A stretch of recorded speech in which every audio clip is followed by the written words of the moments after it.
Welcome back to another fantasy fight. This time Lyle goes up against Chris Byrd. Lyle was one of the top fighters of the 1970s, having lost a title fight to Muhammad Ali in an 11th round KO. And his 1976 fight against George Foreman was one of the greatest fights of all time. Lyle lost in a 5th round knockout, but he put George Foreman down.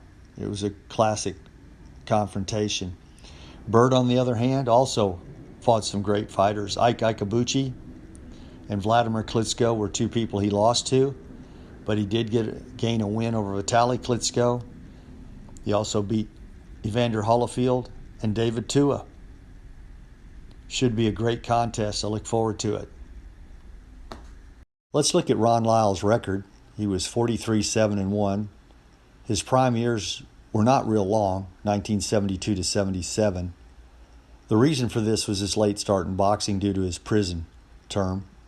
He was accused of second-degree murder and didn't really start getting into the heavyweight action until he was well into his 30s. Stood 6'3", 220, had a 76-inch reach. He had some big fights. One of his biggest was against Jerry Corey, which he lost a 12-round decision. He lost twice to Jimmy Young, and he lost an 11th round title fight against Muhammad Ali in 1975. He also owned a 6th round KO over Ernie Shavers and lost a 5th round knockout to Big George Foreman. Looking at Chris Byrd, he had a very impressive record, 41-5-1. His prime was much longer, 2005 to 2014. He stood 6'2", 215, only had a 75-inch reach. He won the WBO title in 2000 and held the IBF heavyweight championship from 2002 to 2006. The person that really stood in his way during his career was Vladimir Klitschko. He lost a 12-round decision in 2000 to Vladimir and then lost in 2006 and lost his IBF title to Vladimir in a 7th round TKO. He didn't match up real well.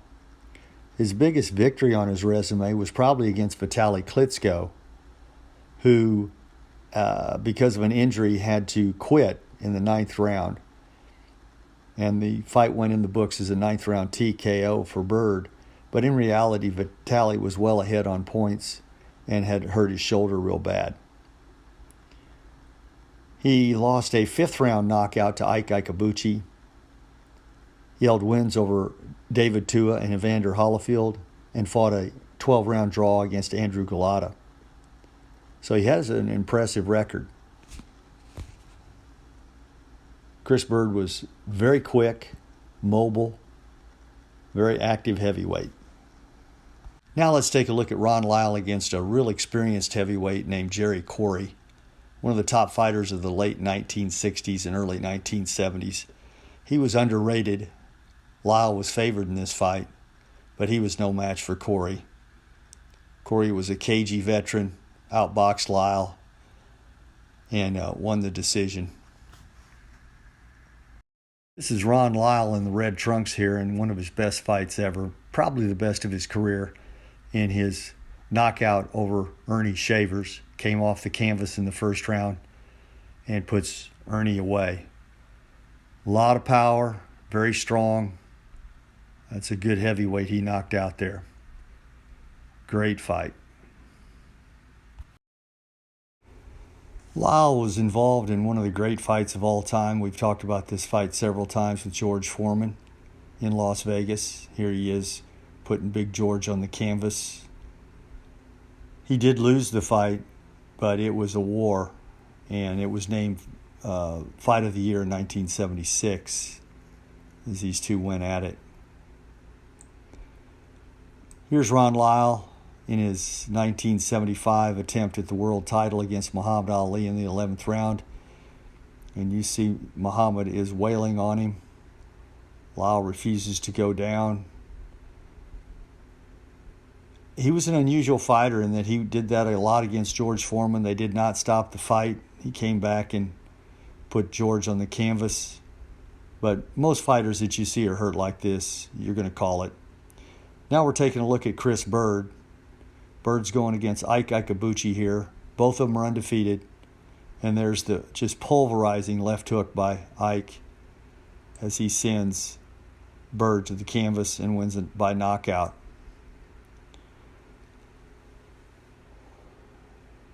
Next fight up, we're looking at Vladimir and Chris Byrd.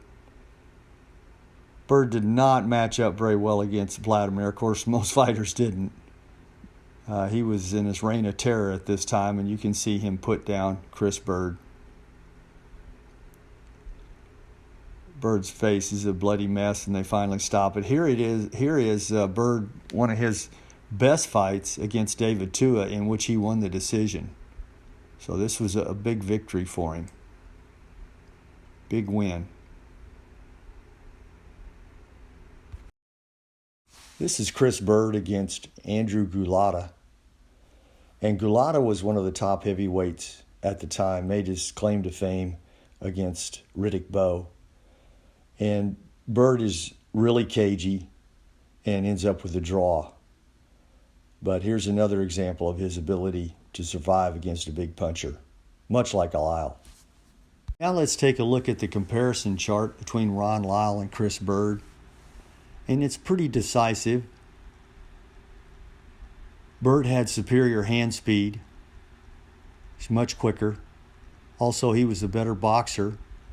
Chin, no real advantage there. Size, both fighters were about the same size. I would have to give Byrd a big advantage in defense. He was very mobile, in and out. But he didn't have many power shots. Endurance, even though Lyle was bigger, I'm going to give no advantage to either fighter.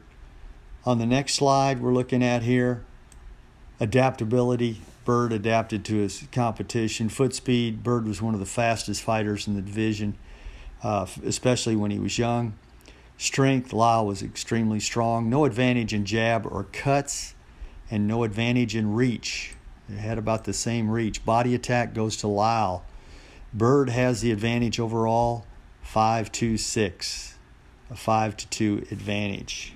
Before I render my decision on the Ron Lyle-Chris Byrd fight, please hit the like button and subscribe. And also in the comments section, I'd love to know who you think would win this fight. For me, it was somewhat easier than some of the other fights I've called. The reason is Ron Lyle had trouble against boxers. He lost to Jerry Corey, who was a really good boxer. He lost twice to Jimmy Young, and he lost to Muhammad Ali. Every time he went against a really cagey fighter, he had trouble. And Chris Byrd was a cagey fighter.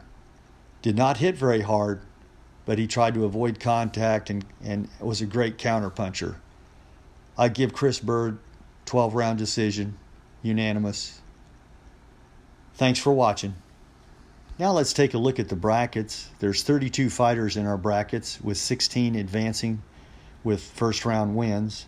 In this case, Chris Byrd defeated Ron Lyle, so he'll advance to the second round against the winner of the Lennox Lewis-Jimmy Young fight. That fight should be up on YouTube within 2 weeks. Thanks for watching.